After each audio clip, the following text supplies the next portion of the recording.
अच्छा जी, चलें क्लास तो हमारा वेरीफाइड भी हो गया, स्टार्ट रेटिंग भी हमने देख ली और एफओबी और डीटीपी बता रहा था मैं। तो एफओबी जो होता है वो सप्लायर कहता है कि मैं आपको एक ख़ास जगह पर जो है ना ये आपकी चीज़ जो है वो पहुँचा दूँगा और अमेज़न तक पहुँचाना ये आपकी ज़िम्मेदारी है। इसमें चार्जेज़ ज़ाहिर सी बात है कम होंगे क्योंकि वो शिपिंग चार्जेज़ जो है ना वो सप्लायर नहीं लेगा, वो आपने खुद अरेंज करना होगा सारे। और इसमें रिस्पॉन्सिबिलिटी भी आपकी होगी वेयरहाउस तक अमेज़न के वेयरहाउस तक जो पहुँचेगा उसमें अगर कोई ब्रेक हो जाती है चीज़ या इधर-उधर हो जाती है, तो आप ही रिस्पॉन्सिबल होंगे। लेकिन अगर हम डीटीपी की तरफ जाएँ, तो इसमें डीटीपी में ठीक है वो सप्लायर जो है इसके चार्जेज़ लेता है, लेकिन जो है वो डीटीपी में ये होता है कि आप फ्री टेंशन होते हैं, कि आपको कोई टेंशन नहीं होती, डायरेक्टली आपकी चीज़ जो है वो अमेज़न वेयरहाउस पर जहाँ आपने सेल करनी है, वहाँ पहुँच जाती है और उसकी फीस आपको पे करनी होती है, बस। तो ये होता है डीटीपी। और ठीक है, तो ये आपसे सप्लायर हमेशा ये इस टर्म्स में बात करेगा कि भई आपको एफओबी चाहिए, ये ऑर्डर आपका एफओबी है या डीटीपी है। अच्छा, वो आपको दोनों के प्राइस भी बताएगा कि अगर आप सिर्फ़ मुझसे मैन्युफैक्चरिंग करवाएँगे, तो इसके प्राइस ये होंगे, पर पीस इतने का होगा। अगर आप इसको शिपिंग मुझसे करवाते हैं, मतलब मैं आपको वेयरहाउस तक पहुँचाऊँगा, अमेज़न के वेयरहाउस तक, जिसको हम डीटीपी कह रहे हैं, तो वो सारा इंक्लूड करके वो आपको फिर प्राइस बताएगा कि पर पीस इतने का पड़ेगा। अच्छा जी, नंबर 7 पॉइंट है एमओक्यू मिनिमम ऑफ क्वांटिटी। तो हम ये नहीं कहा कि भई कम से कम क्वांटिटी जो है वो ले सकता हो सप्लायर, तो हम उसको चूज़ करते हैं ताकि हमने शुरू में जो है ना ऑर्डर कम से कम पीस का देना होता है। अच्छा जी, और सप्लायर के पास सर्टिफ़िकेट भी हो सारा और उससे मतलब कोई ऐसी चीज़ हम बनवा रहे हैं तो वो आराम से हमें कोई सर्टिफ़िकेशन हमें रिक्वायर्ड हो तो वो सर्टिफ़िकेट भी हमें प्रोवाइड कर सके। अच्छा, पेमेंट जो सप्लायर को करनी होती है, मैंने पहले भी बताया था कि 30% एडवांस में करनी होती है और जो रेस्ट अमाउंट होता है, वो डिलीवरी के वक़्त पे करना होता है। अच्छा, सप्लायर को जो पेमेंट करेंगे हम उसके क्या कौन से मेथड से हो सकती है, बहुत सारे हैं, पेपाल पेपाल है, क्रेडिट कार्ड से भी कर सकते हैं और अलीबाबा ट्रेड एश्योरेंस के थ्रू भी कर सकते हैं।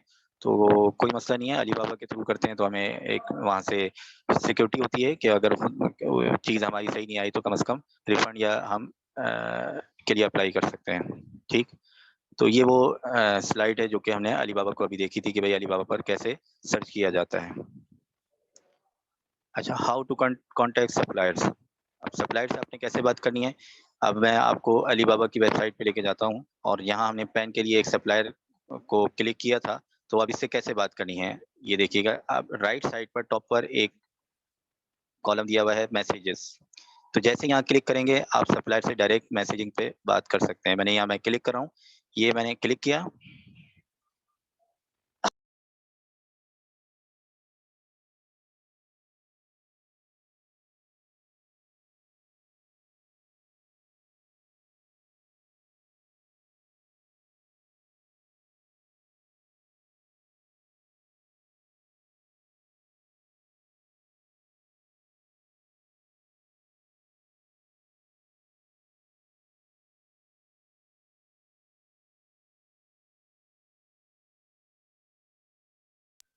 अच्छा, दोबारा वो जो मैसेजिंग आप डायरेक्टली सप्लायर से जो है ना मैसेज पर कॉन्टैक्ट करते हैं, वो आपको रिप्लाई करता है और जैसा कि हमने देखा कि उसका रिप्लाई रेट भी क्या होता है, तो आपने देखा कि 2 घंटे में ये रिप्लाई कर देता है, तो यकीनन 2 घंटे में बल्कि इससे भी पहले वो रिप्लाई आ जाता है। लेकिन थोड़ा-सा इसमें ये भी देखना होता है कि डे नाइट का भी, कि अगर वो वहाँ रात है, तो शायद वो उनका रिप्लाई जो है नेक्स्ट डे मॉर्निंग में ही आता है। वर्किंग आवर्स की बात है कि वर्किंग आवर्स में जो है वो 2 घंटे के अंदर-अंदर ये सप्लायर हमें रिप्लाई कर देता है। ठीक? चलिए। अच्छा, ये एक टेम्पलेट है, ये अगर चाहें तो इसको नोट कर लें। ये सप्लायर से जब भी कॉन्टैक्ट करते हैं हम, तो प्रोफ़ेशनली अगर उससे कॉन्टैक्ट करेंगे हम, प्रोफ़ेशनली हमने उससे बात करनी है, तो ये एक वेबसाइट है, एक लिंक है, इसके अंदर पूरा उसका टेम्पलेट दिया हुआ है और उसमें कुछ चीज़ें ब्लैंक होंगी, ब्लैंक में आपने अपनी कंपनी का नाम या जो भी अपना नाम है, अपनी चीप प्रोडक्ट का नाम और उसकी डिटेल वगैरह, बाकी मैटर फिल हुआ होगा और सिर्फ़ अपनी जो डिटेल होगी, डेटा वो फिल अप करना होगा, बाकी इसके अंदर जो वर्डिंग है वो प्रोफ़ेशनली इसके अंदर वर्डिंग यूज़ की गई है। लेकिन ये कोई इतनी ज़रूरी नहीं है, आप डायरेक्टली भी उससे बात कर सकते हैं और वो बिल्कुल आपको रिप्लाई करेंगे।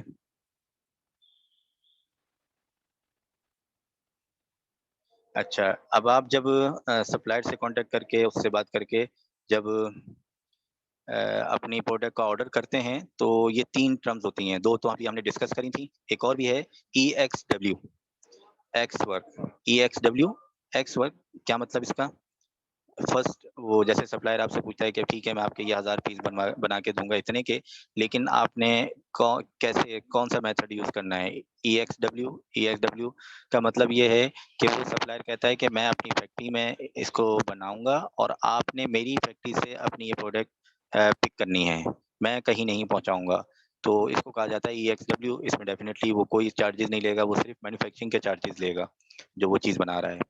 सेकंड टर्म्स होती है वही एफओबी, वो ये कहता है कि मैं आपको ठीक है बना के दे देता हूँ, लेकिन कोई पोर्ट के ऊपर या एयरपोर्ट पे या फलां जगह जहाँ भी आप बोलते हैं उससे, फर्ज करें चाइना के अंदर आपने ये इसको ऑर्डर किया है तो चाइना में कोई जगह उसको बता देते हैं कि भाई आप मेरी चीज़ जो है ना यहाँ तक पहुँचा दीजिएगा।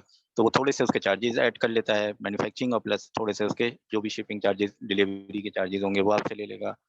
थर्ड जो होती है वो डीटीपी, अभी हमने डिस्कस किया था कि ड्यूटी डिलीवरी जो है इसमें पेड होती है, और वो सप्लायर जो है वो आपके जिस कंट्री में आपका अमेज़न पर आप बिज़नेस कर रहे हैं, आप इस प्रोडक्ट को पहुँचाना चाह रहे हैं, सप्लायर वहाँ तक पहुँचाएगा। उसमें शिपिंग चार्जेज़ होते हैं, टैक्स होता है, एक्स-वाई-ज़ेड जो भी डॉक्यूमेंटेशन होती है वो सारा सप्लायर ही इसको हैंडल करता है। तो डीटीपी जो होता है वो बेस्ट होता है कि जिसमें आपको जो है कोई इतनी ज़्यादा प्रॉब्लम फेस करनी नहीं पड़ती हैं।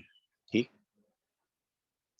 अच्छा, अब आप शिपमेंट जो है फ़र्ज़ करें आप कहते हैं कि भई सप्लायर भी अगर आपको शिप करवाएगा, तो वो फिर आपसे पूछेगा कि भई आपने बाय सी शिप करवाना है या बाय एयर?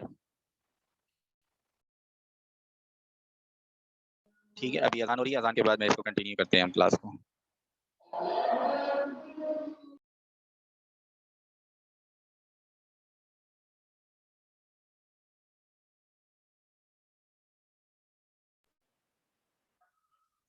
Ji class. अच्छा जी, हम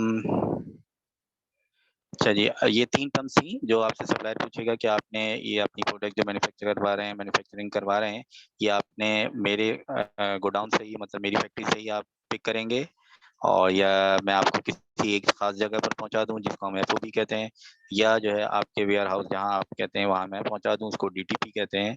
तो ये 3 टर्म्स होती हैं। अच्छा, अब डीटीपी की सूरत में 2 ऑप्शन होंगे कि भई हमने चाइना से फर्ज़ करें दुबई में दुबई के अमेज़न के वेयर हाउस में पहुंचानी है, तो वो चीज़ सप्लायर से कहते हैं कि भई हमें दुबई के अमेज़न में पहुंचा दें ये। तो वो पूछता है कि आपको बाय सी या बाय एयर, जहाँ जहाँ एरोप्लेन के थ्रू ये जाएगी ये चीज़ आपकी, और या बाय सी, दोनों के चार्जेस डिफरेंट, ज़ाहिर-सी बात है फ़र्क होगा। तो अगर जो है वो बाय एयर होती है तो कम से कम 7 डेज़ और मैक्सिमम 14 डेज़ में वो आपकी चीज़ पहुँच जाती है। और अगर जो है वो बाय सी होती है तो मिनिमम 30 टू 40 डेज़ में वो चीज़ आपकी अमेज़न के वेयर हाउस में पहुँच जाती है। तो ये 2 आपको टाइम पीरियड ज़हन में होने चाहिए कि अगर किसी को जल्दी लेनी होती है तो थोड़ी-सी कॉस्ट बढ़ जाती है उसकी, लेकिन वो टाइम कम लगता है इसमें। अच्छा जी। अब ये है कि हमने प्रॉफ़िट मार्जिन कैसे निकालना है? कि अब हमने देखा कि अमेज़न के ऊपर हमने जो कॉम्पिटिटर की प्रोडक्ट हमने सेलेक्ट करी थी, वो अमेज़न के ऊपर फ़र्ज़ करें $40 की वो सेल हो रही है, $40 की वो सेल हो रही है, और हमें वो $20 की वहाँ से मैन्युफैक्चरर जो है वो बना के दे रहा है, फिर उसके शिपिंग चार्जेज़ हैं, और फिर अमेज़न की फीसेस वग़ैरह होती हैं। तो सारे चार्जेज़ हमने इंक्लूड करके अब उसमें हमें कितना प्रॉफ़िट मिल रहा है, तो हम ये कहते हैं कि जब भी आप अमेज़न पे या एक्स-वाई-ज़ेड कोई भी बिज़नेस करें तो 25-30% मिनिमम मार्जिन होना चाहिए, प्रॉफिट मार्जिन। तो आपको वो बिज़नेस करना चाहिए। अगर वो प्रॉफिट मार्जिन 25 से लेस है, कम है, तो इतना वो बिज़नेस सक्सेसफुल नहीं होता है। तो मिनिमम जो है वो 25% आपको प्रॉफिट मार्जिन होना चाहिए। अब अमेज़न के ऊपर हम प्रॉफिट मार्जिन कैसे कैलकुलेट करेंगे? अभी हमें सारी फीसेस वगैरह अमेज़न की नहीं पता, तो उसका एक प्रॉफिट मार्जिन तो उसी सूरत में निकलेगा कि हमें वो चीज़ कितने की पड़ रही है। चलें हम अलीबाबा से मैन्युफैक्चरिंग के रेट हमें पता चल गया, शिपिंग रेट भी पता चल गया है, इतने की पड़ रही है, लेकिन आगे अमेज़न की फीसेस क्या-क्या होती हैं और किस-किस स्टेज की होती हैं, तो वो तो नहीं पता। तो अब जो है उसके लिए हम क्या करते हैं, एक है अमेज़न एफबीए कैलकुलेटर, ये आप नोट कर लीजिए आप लोग, या इसके इसकी स्क्रीनशॉट ले लीजिए, या ये नाम नोट कर लीजिए, अमेज़न एफबीए कैलकुलेटर। ये गूगल पे आप सर्च करेंगे अमेज़न एफबीए कैलकुलेटर, तो ये पूरा कैलकुलेटर ये ओपन हो जाएगा, जो कि ये राइट साइड पे है, ये देखिएगा। ये विंडो आपके सामने आ जाएगी जब अमेज़न एफबीए कैलकुलेटर आप गूगल पे सर्च करेंगे, तो ये आएगा। अब इसमें सबसे टॉप पे हम देखते हैं योर फुलफिलमेंट या अमेज़न फुलफिलमेंट। तो ज़ाहिर सी बात है हम FBA कर रहे हैं तो अमेज़न ही सब कुछ करेगा डिलीवरी वगैरह। तो हम ये जो अमेज़न वाला कॉलम है ना, अमेज़न फुलफिलमेंट, ये वाला कॉलम हम फिल करेंगे। ये जो कॉलम ब्लैंक एम्प्टी है, इसको फिल करेंगे। इस कॉलम में क्या है? Item price, item price.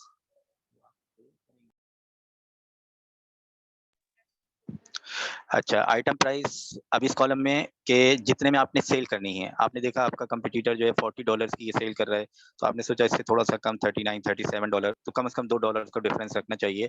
तो आपने $37 $38 आपने कहा कि भई मैं इसकी प्राइस जो है ना वो $38 रखूँगा। तो आपने यहाँ पर 38 पुट कर देना है। ठीक है, इस कॉलम में आ जाएगा $38 जो कि आपने बेचेंगे अमेज़न के ऊपर। अच्छा जी, नेक्स्ट कॉलम हम आते हैं, ये आ रहा है ship to Amazon. Ship to Amazon का मतलब कि आपने जो आपकी प्रोडक्ट है, वो आपने सप्लायर से बनवाई और उसको एफओबी करवा रहे हैं। एफओबी मीन्स कि आपने कहा कि मुझे चाइना में ही एक जगह वो सप्लायर मुझे वो चीज़ दे दे, बाकी मैं बाय एयर या बाय सी जो है ना इसको अमेज़न के वेयर हाउस तक पहुँचाऊँगा। तो डेफ़िनिटली आप उसके प्राइसेज़ भी लेंगे। तो वो शिपमेंट जो प्राइस होते हैं, वो आपने यहाँ मेंशन करने होते हैं, शिप जो कॉस्ट आपको आ रही है। तो आम तौर पर शिपिंग कॉस्ट एक पीस पे $1 से $2 आप रख लें। फ़र्ज़ करें वो चीज़ आपको $20 की मैन्युफैक्चरर बना के दे रहा है, वो एक पीस आपको $20 का बना के दे रहा है, तो आप उसमें $1 या $2 ऐड कर दें कि वो आपको शिपिंग कॉस्ट पड़ जाएगी। तो 1 या $2 यहाँ पर $2 यहाँ पर मेंशन कर देंगे। तो फर्स्ट कॉलम के अंदर क्या आया?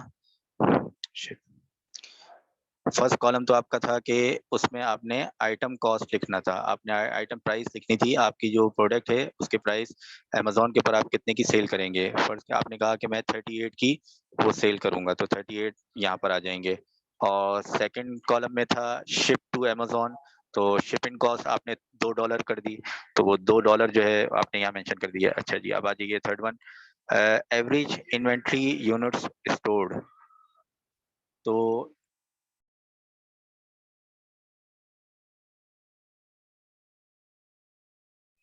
अच्छा, एवरेज इन्वेंटरी यूनिट स्टोर्ड का मतलब है कि आप ये प्रॉफिट मार्जिन कितने यूनिट्स कितने पीसेस पर निकाले हैं। हम चूँकि वन पीस सिंगल पीस की बात कर रहे हैं ना कि हमें एक पीस $40 में हमने बेचना है, 38 का हमने बेचना है। तो सिंगल-सिंगल पीस हम डिस्कस कर रहे हैं तो यहाँ पर 1 लिखेंगे क्योंकि हमने एक पीस का प्रॉफिट मार्जिन निकालना है। अब आपने 1000 पीस बनवाने होंगे तो उस हिसाब से उसका प्रॉफिट मार्जिन निकलेगा। तो यहाँ 1 लिखेंगे हम। अच्छा जी। सेलर सेलर प्रोडक्ट और cost of product. Cost of product में आएगा आपका जो आप बनवा रहे हैं ना अपनी प्रोडक्ट, मैन्युफैक्चरिंग प्राइस वो आएँगे कि फ़र्ज़ करें आपको $20 का एक पीस बन रहा है, तो वो $20 यहाँ पर लिखेंगे। तो जैसे ही आप सारा पुट कर लेंगे, उसको आप एंटर करेंगे तो आपका प्रॉफ़िट मार्जिन अमेज़न ये कैलकुलेटर खुद ब खुद सारा का सारा मार्जिन प्रॉफ़िट मार्जिन दे देगा कि आपको 20% है, 30% है, 40% आपको इस प्रोडक्ट के अंदर आपको प्रॉफ़िट होगा। तो ये अमेज़न एफबीए कैलकुलेटर के अंदर ये सारा प्रॉफ़िट हमारा निकल जाता है। तो हमने कहा कि 25 मिनिमम 25% जो है वो प्रॉफ़िट मार्जिन होना चाहिए। ठीक है? अच्छा जी, ये थोड़ा-सा ऑर्डरिंग सैंपल है कि जब आप ऑर्डर कर देते हैं सप्लायर को, तो वो इस तरह बॉक्स के अंदर जो है ना आपको वो पैक करके देता है। अच्छा जी, हाउ कंसोलिडेशन वर्क। क्या मतलब इसका कि जब आप जो है फ़र्ज़ करें 2-3 प्रोडक्ट जो है ना आप 2-3 सप्लायर से वहाँ चाइना में बँटवा रहे हैं। तो अब ज़ाहिर-सी बात है तीनों को अलग-अलग एड्रेस दें। तो आप ये करते हैं कि आप ये चाहते हैं कि मैं चाइना में ही एक क्योंकि सैंपल चेक करने हैं, तो सैंपल या तो अपने पास मँगवाएँ यहाँ फ़र्ज़ करें पाकिस्तान में यहाँ सैंपल मँगवाएँ आप, तो ये तो कॉस्टली पड़ेगा। तो अब क्या करते हैं हम ये करते हैं कि चाइना के अंदर कुछ मतलब वहीं पर ही कुछ कंपनीज़ हैं जो ये सर्विस प्रोवाइड करती हैं कि आप जो है ना अपने सैंपल्स उनसे वहीं मँगवाते हैं, उन कंपनीज़ को देते हैं और उनसे कहते हैं कि ये सैंपल आप हमें चेक करके बताएँ। वो चेक करके आपको बता देते हैं कि जो आपने ऑर्डर किया था एज़ इट इज़ वही है या उसके अंदर चेंजेज़ हैं, वो आपको बता देते हैं और उसकी फी चार्ज करते हैं वो। तो ये कंसोलिडेशन के आपने अपनी सैंपल्स को एक जगह जमा करके अ, उसको चेक करना है। तो इसमें जो है क्राफ्ट टू सोर्सिंग है, ये भी एक कंपनी है और इसी तरह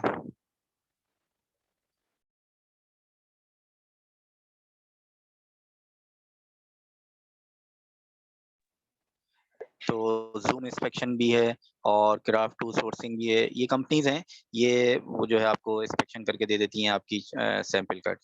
ठीक है?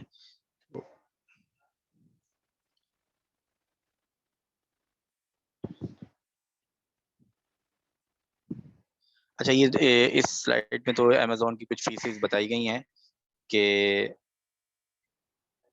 अमेज़न की फीसेस क्या-क्या होती हैं। ये तो जब हम इसके ऊपर काम करेंगे तो ये डिटेल में हम सब आ जाएगा। तो ठीक है, तो मैं इन शॉर्ट आज का जो लेक्चर है उसको थोड़ा-सा शॉर्टली बता देता हूँ कि सोर्सिंग के हवाले से था कि हमने जो प्रोडक्ट्स सेलेक्ट की है उसको हमने सोर्स कहाँ से करना है। तो उसके लिए हम आम तौर पर जो है अलीबाबा वेबसाइट है, जो यहाँ होलसेलर्स और मैन्युफैक्चरर्स होते हैं इस वेबसाइट पर, यहाँ से हम सोर्स करते हैं और यहाँ से कम 5 सप्लायर से कॉन्टैक्ट करते हैं और उनको अपनी प्रोडक्ट के बारे में बताते हैं कि हमने ये बनवानी है और उसके लिए सबसे पहले हम उसको फ़िल्टर लगाते हैं वेरिफाइड का और ट्रेड एश्योर्ड का। कि ये सप्लायर जो है ना वेरिफाइड भी हों और ट्रेड एश्योर्ड भी हों। 5 से बात करके 3 को चूज़ करते हैं कम से कम 3 को चूज़ करने के बाद उनको फिर सैंपल का ऑर्डर करते हैं और उनसे अच्छा इनसे बार्गेनिंग भी होती है। यकीनन ये बार्गेनिंग भी करते हैं।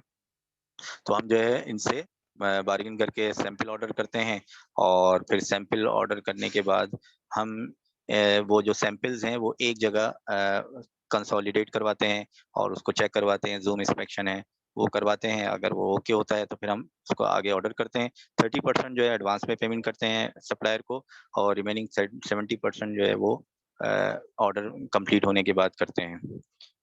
तो ये है थोड़ा-सा सोर्सिंग के हवाले से। तो आज की क्लास बस एंड करते हैं, ठीक है? ओके, अल्लाह हाफ़िज़, अस्सलाम वालेकुम।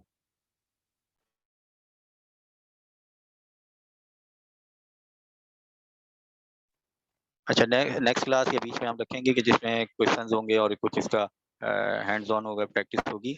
वो इंशाल्लाह नेक्स्ट आपको क्लास का टाइम बता दिया जाएगा, उसमें हम इसकी प्रैक्टिस कर लेंगे।